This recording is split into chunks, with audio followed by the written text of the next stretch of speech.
We'll take your word on it. I got potty mouth on this. That's okay. She can be candid today, right? Yes. Yeah, this is a fireside chat. So cuss. So everybody I normally interview, I love to start with a question.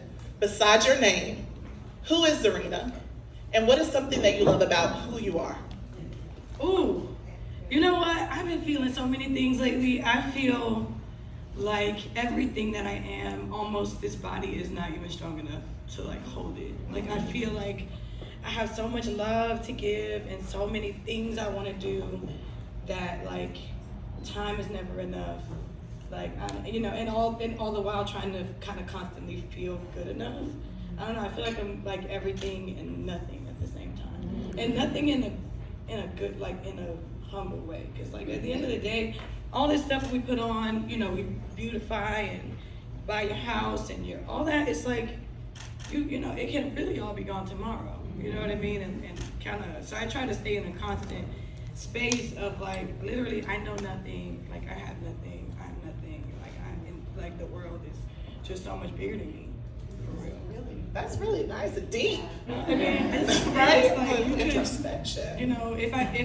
If tomorrow I had to live in a box, I'll still have everything I need.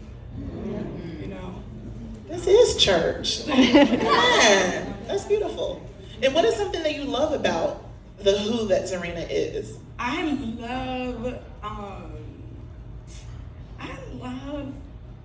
love my capacity to love, like no matter what. I love like, I don't know, my fluidity, my openness, like I don't really care. I love being unapologetically me, and I love that I've chosen to be that, and I can just do and explore and live how I want to live. Period. Love that. Yeah. So we are, and hold your mic up so they can hear you. Don't hold it anywhere. I here, can project down here. We are here to celebrate the Black Excellence Brunch and the excellence in the room. And I know that term excellence gets thrown out there a lot, especially when we attach it to Black. But how do you make that real for yourself? What does Black excellence mean to you? Black excellence. Okay, so I feel like it's a kind of a double-edged sword, right? Like Black excellence is Black existence. Like, you know what I mean? Like the way that we survive, the way that we, are just resilient and make it work, out of nothing. Like that's excellence in and of itself. So imagine when we're given the opportunity to to actually have, an opportunity, a foundation, a path laid before us. Parents that went to college, parents that kind of laid out something. It's like now we're just, again, we were with nothing. We're still like excellent, But for me, it's just waking up every day and choosing to be my best, be my best self. Because it really is a choice. Not every day you're feeling it. Every day, but it's like, okay, how can I be me? And sometimes that's just resting too. I was just talking about this with my assistant in the car. Like I be trying to be productive every day, and it forces me to sometimes do nothing. Because sometimes I wake up like, damn, I got so much to do. I just can't today. Listen, do y'all feel that? Me and my table were just talking about that. Gone are the days when we're trying to do it all. Like, we can put some stuff, like if you have the luxury, because I don't want y'all losing your house and stuff. Right. Go to work. It is a luxury to put some stuff down every once in a while. How does Zerina Akers do that? Because you have businesses, you have mouths that you're feeding or helping to stay, employed. How do you put some stuff down? Yeah, let me tell you a little bit about myself. I am, probably most people know me for styling Beyonce, doing like Black is King. Chloe and Halle, Megan Thee Stallion, Lotto, but just a small little roster of people. You may know them. But I also started Black on Everything, which was started on as an Instagram, which is like now a marketplace, which we've gone through, honestly a lot of ups and downs with it, because just like people don't talk about like business and dealing with tech and all that kind of stuff. But it's finally fully functioning and we are ready to kind of grow it. And then I just recently launched a rental showroom. So Yes. Tell us about I it. get 2 seconds to play. Tell us about it. It's called The Show Must Go On, and it's right in Hollywood. And if you need if you're a stylist that just needs to pull, but also if you have an event, even a wedding, a birthday, you want to do a photo shoot, you're an influencer, you got to go to the BET Awards, you can actually schedule an appointment, pay a small fee of $100, and get the celebrity styling experience. I have a team that can right? you can come in and the styling is not cheap, and it's not. Sometimes you don't need to buy the $1,000. You don't have it like that, so you can come and rent something to wear, and it's still beautiful. and that's called The Show Must Go On. The Show Must Go On. Where is it at? In Hollywood. You got an address? Yeah, the Instagram is TSMGO, like The Show Must Go On Fashion Rental. See, that's what I'm talking about. I really love to see that because it could be just enough, right? To be this stylist, to have these amazing clients, to do all this great work that takes you around the world and back again. But you continue and you push and you do things that elevate and expand your brand, your territory. It's interesting. This particular project for me was just something like, all right, I got so much stuff, I don't want to get rid of it. Let me just, here's an idea for a business. But now, as I see women, I went to Black Excellence Black Women in Hollywood, and it was 7 people that was dressed head to toe from the showroom. And and as I introduced myself to all of them, some women were like, oh my God, I flew in last night. I didn't know what I was gonna wear. And other women was like, I went in, I felt so seen, I felt heard. I'm a curvy girl that I didn't know if I was gonna find anything, and I was able to, and so it was just, again, now it's the hard part is growing it now with next, right? Yeah, but we see you. That's an amazing service to offer, especially here in LA where it's necessary. Yeah, and we be running around at ASOS.com please ship fast. Make it. Help.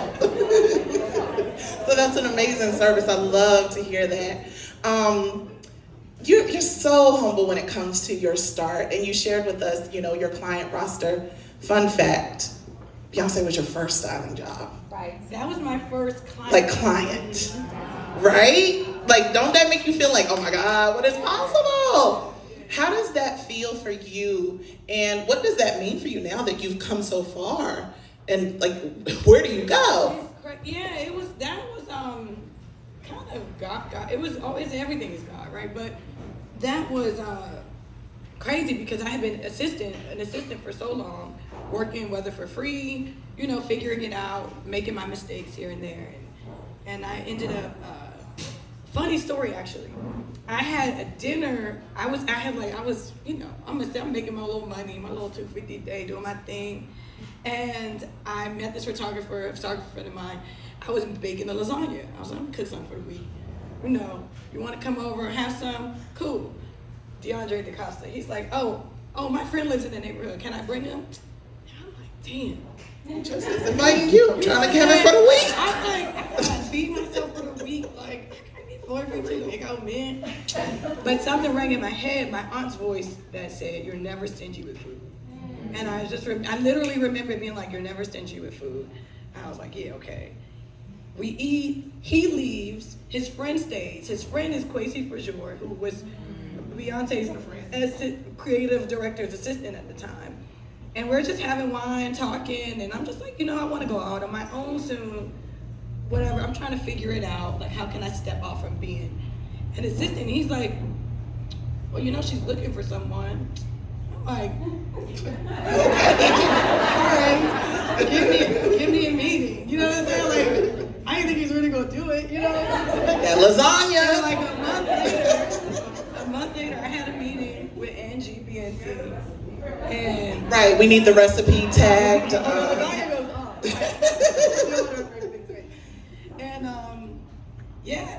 And it was a long process of trial and following up, not hearing back, staying in the inbox, bumping it up. Oh, you was pushing the email to the top. Oh, I pushed it kindly. Because I did a trial. Actually, I did a trial which I had to shop for her. I had 2 days to shop to it. It was a blizzard. She hated everything. She didn't like it and I realized, she's a visual person. In that error, I realized, she's visual. She needs to see color and print, and and I was going off like, if you try this on, it's gonna look banging, But everything was like black, burgundy, things like gray. So Angie was kind enough to say, take whatever you can back and try again. We're gonna be gone for 2 weeks. Bring it back. And I went crazy. I got people to make stuff. Mind you, I had spent most of the money. I couldn't return it because and so I took things that I had and like redid it. Like if it was a gray jacket, I put Rust Mongolian fur sleeves and like all my some next level stuff. and gave her like 12 outfits that were interchangeable. You could wear this top, that top, mix it, match it. And I saw her wearing the stuff. Funny thing is, nobody said nothing. She was just popping up with your outfits on. So I was like, okay, I liked it, but then probably for like 9 months after that, I stayed in touch with Angie. Just hey,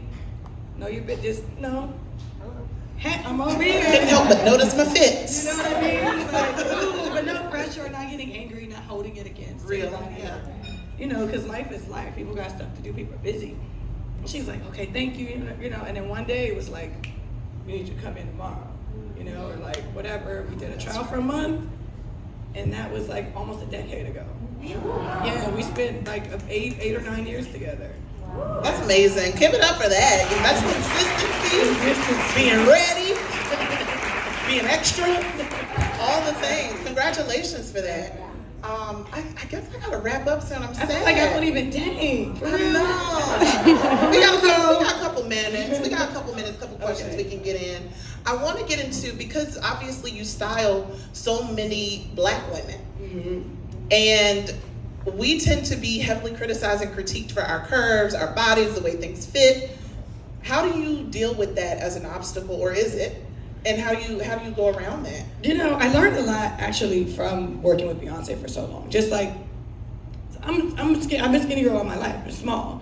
So oddly, all of my clients were curvy, and they loved me. Curvy women, Niecy Nash, Meg, Chloe Bailey, even as Chloe came into her curves, ushering that kind of process, and that like empowerment. It's for me, styling is always a collaboration, right? Like you can't just throw something on somebody, and because they're the ones that have to. I don't have to bear that cross if they get eaten up by the public, or if it's them, that gets all the tags and all the mean stuff that happens online.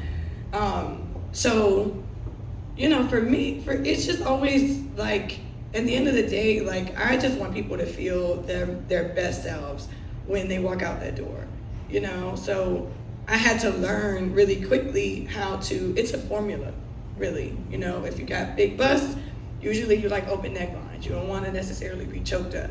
It's everybody like a waist. Sometimes they take a shoulder pad to make a waist look a little smaller, and figuring that out and just kind of applying that. Those things. Oh yeah, I got some more. Everybody's like, I got some more. Golden and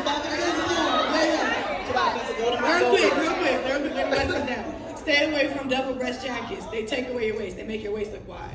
Do single breast. Anything with that crisscross over, like Alexander Vautier does that, like that with angles and jersey stretch, makes curvy women feel curvier, but makes skinny women feel curvier and makes curvy women hide whatever they're trying to, and like give them waist and stuff like that. Yeah. Look, anymore. I'm like, thick thighs, stay away from short, tiny skirts. Keep them a little bit longer, and I go days. Give us all the tips. Yeah. These are free. Yeah, exactly. Thank you for that. I would love to know, because your life has changed so much from simply, we heard what you did to style, but styling into now business owner, now brick and mortar. What does a day-to-day look like for you? Coming up, I always I never saw myself sitting at a desk. So every day is different for me. My office changes every day, really. And I like it that way, because I will probably go crazy. But it could be, coming to this brunch, it could be popping by the showroom, making content, which that's such a big part of our community and some of our income, these days. So it's Shakur, who's my Zerina the bride, showing up every day, whether I want to wake up or not. She's like, hello, I'm here. But I'm just trying to figure it out. So most days it's me trying to figure out what I feel like doing that day, and then trying to force myself to do the things I don't feel like doing. That's where I get into that's real. Kind of sometimes struggling, wait, how am I splitting my time? Black owned everything needs a lot of attention right now. The showroom just launched. We need to fill it in. We need more plus sizes. We need more, and just trying to. So I'm trying to figure it out myself. Y'all got some tips for me. It's good to hear that, because people look at people like you and think, oh, they have it all together, but it's still. No, last week I was so distracted. I just didn't do anything. I was like, I just don't want to do it. I just want to color in a coloring book, and I just want to find a pottery class. Yes, let's be soft. And I just want to, make a playlist and chill and maybe smoke a blunt. It's legal.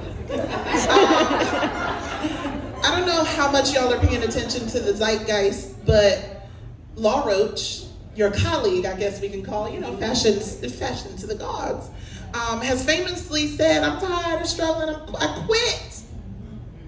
As someone on the inside, what is your insight about that, and especially him elaborating on the challenges he faces as a Black man doing this job? Oh, I 100% understood. The thing is, people kept calling me about it, and I'm like, what y'all want to talk about? Right. He can quit. He can do that. You know what I mean? He can do that. And the thing is, a lot of us did it. I kind of did it 6 months ago. I just ain't telling nobody. I picked up some phone calls, but I had struggled a lot with not wanting to serve anymore. You feel like you're disposable. Yeah. You are, you're good to everybody. Want to go to the next thing, and it's like I was just, I don't know, and you're serving a host of insecurities sometimes. Mm-hmm. And it could be how someone woke up that day, maybe they're having their cycle that day, and that depends on how the fitting's gonna go, and I just was like, I ain't into this right now, but I've been trying to give myself time and grace and work on other things, and focus on other things, and not say, because I think once I say it, then I've closed my energy off. And I did, and I feel like I did close my energy off to it for a little while, and I've just been trying to stay open. So right now I'm working on, I'm doing a Vegas show, and then a Cirque du Soleil show, something else. Let me learn something new, a new space, and try to perfect and expand, what I'm doing, but it's hard. And I saw him the other day. I said, well, girl, you started a tizzy. The tables were shaking. But what I loved is that he interrupted the status quo, because we all just kind of shrug it off, or we just, keep it moving. But when he said, I don't feel like I have to suffer. Yeah. Don't we be so? And it's you end up making it cute. You end up devoting a lot of your life, to someone else, and it's fun to, build up a Chloe and Halle or young talent, and but it's just sometimes it's not, it's a lot. Yeah. You're dealing with egos, and again, the people, and because a lot of times it's not, the celebrity, it's often, and I think every one of us can relate to this, in the workspace, it's dealing with everyone else. Right. That new boss that comes in, Oh. is trying to, for me, it's important to not automatically be on defense with people, whether it's their team or, again, that new head of the company or something. Go in, introduce yourself. I'm this person, this is what I do here. How can I, let's grab a coffee, whatever, and just being open to those changes, because sometimes we think the world is against us, and it's really not. Sometimes enemies are there to give us a day off, or give us, for real. You have to, the biggest lesson I've learned is how to utilize my enemies. Because they're not always there to necessarily bring you down, or necessary. It's okay, yeah, you do it. That's not too much. It's very specific. I hope y'all receive that word on today. And to add to that, someone once told me, like, especially when it comes to work, I know it can be hard, but assume good. Yeah. Just assume that they mean good. You know them Oh, spicy not taking emails. I anything get personal is the biggest thing. Yeah. Don't take it personal. You know, everybody got their own life, their own past life, their own things that they have to, their debts they have to pay to society, their lessons they have to learn, or their gifts that they have to receive. You know what I mean? It's their time to do whatever it is that they have to answer. That's what I believe in anyway. You know, whatever they have to answer to, their successes may be because of their suffering in a past life, or there may be because of whatever it is. You know, so not taking anything personally. It's not about me. I'm not gonna drag this along. You know, letting it go, have the hard conversations, move on. You don't fuck with it, all right, well, you know. Amen. It's fine. Yeah. So everybody has to like you.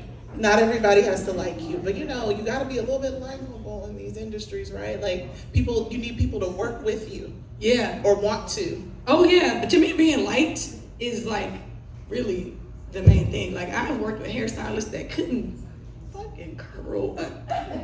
I'm like, but they keep getting hired. You know why? Because they're funny. People like to kick you off set because they, oh, you cool, oh, you funny. You're entertaining. People like to be around you. You don't have to be the best at what you do. You know what I mean? You just have to be able to relate to people, right? Like you don't have to, you could really not be the best stylist, not the best singer. Rihanna's not the best singer, she's not the best performer, but she's authentic to who she is. You know, and I think once I learned that being authentic part, like which was, I remember being an assistant and I it was two people, Ray Oliveira, he's a commercial stylist that I was assisting at the time. Flamboyant, Brazilian man, he would cuss people out and then slap them on the butt. I'm like, well, I can't do that as a black woman. I can't like really be cussing people out. Well, I can't cuss people out, but I can't really. But I'm like, there's something about it. And then there was this nail salon. I can't remember her nail tech. I can't remember her name. She was ghetto, and we were on like a big shoot, which was like, girl, damn, we gonna do this cut.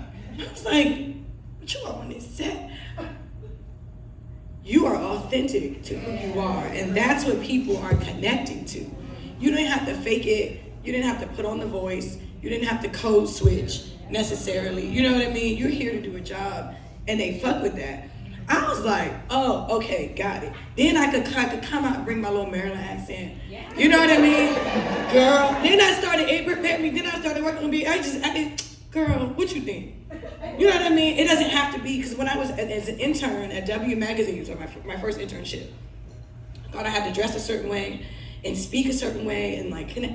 And I'm like, but why aren't the editors like asking me to do more? Because they weren't connecting with me. You know, it's that fakeness and that thing. It's like Mystique, you know, from X-Men. You can only operate at a certain percentage because you're spending 30% of your energy putting on the front. You know what I mean? So you can only give 70%. You know what I mean? And it's like, so that alone, I was like, okay, you can actually sense that. Anybody on TV can sense. Like, this is church. But don't y'all be kicking down the door like, okay. That's not what she said. That's what I'm saying. As we wrap up, I would love, because a lot of what you have been teaching and preaching today on this stage has been mostly just introspective and like digging into who you are and offering that up. So what brings Zerina Akers joy? What are some things that you engage with that bring you happiness and joy? I'm searching for those things currently. I don't even know. I'm like, someone asked me that recently, and I just like, what do you do to make you happy? What did you? And I'm like, because work is so wrapped up into my everyday, on the weekends even. I'm like, my sister expects to be at my house every weekend. You know, what we doing tomorrow? I'm like, Saturday. You gotta come here. You need to get her some joy. What was your name again? Shakora. Let's get Zerina some joy. But like, I garden. I like to spend time with friends, do game nights. Like I like regular stuff, like to go out, kick it. I like active things, working out, you know, and like, you know, whatever, like skating and, you know, stuff like that. I'm a child, like really like childlike things, you know, like just having fun, you know what I mean? Like laughing, comedy shows. Shit. That's a good one. You know, like I'm still searching I'm for trying it. to find it. I've been feeling a lot lately, so I've been putting a lot of however I'm feeling into like playlists. And like I was crushing on somebody or whatever. They be making crushes out here? I might have just made it up. Though. Really. Because What through is that, crushes at? and it's gonna be real honest. But like through that, I ended up kind of romancing myself. Like I had Turn it up. I wanted to have a really nice Valentine's Day. Really? It was just I just was like, I want to have a nice Valentine's Day this year. I don't care, come hell or high water, Galentine's, whatever. So I designed this whole day, and like things changed in the schedule, and I ended up just taking one friend to breakfast at Tiffany's, caviar breakfast. Another friend, caviar Caspian. Another friend here, got it, you know. And it was like, and I had been like just exploring, like making playlists and really perfecting it to the. I got one that works. It really works. Was it on Spotify? It's Apple? on both. Link in bio. It's on both. It's actually, yeah, the link is in my bio. The link is in my We'll bio. take it. But yeah, like just, you know, just like, I don't know, and that's been bringing me joy, you know. Love that. Well, Zerina, that is all of our time with you today for this beautiful fireside chat. Give it to her. It was good. It was biblical. I gotta look Thank you. I know we've known each other. We met on the set of Essence, of Chloe and Hallie's Essence shoot. In the desert. In the desert. That was a whole day. And yeah, and we've, you know, been rocking ever since. I'm so proud of you. You have just been like, you just standing yourself so beautifully. Like, I mean, when you cut your hair off, like you were just giving the girls something to aspire to. So I just love you. Serena. Thank you. Thank you so much. Y'all.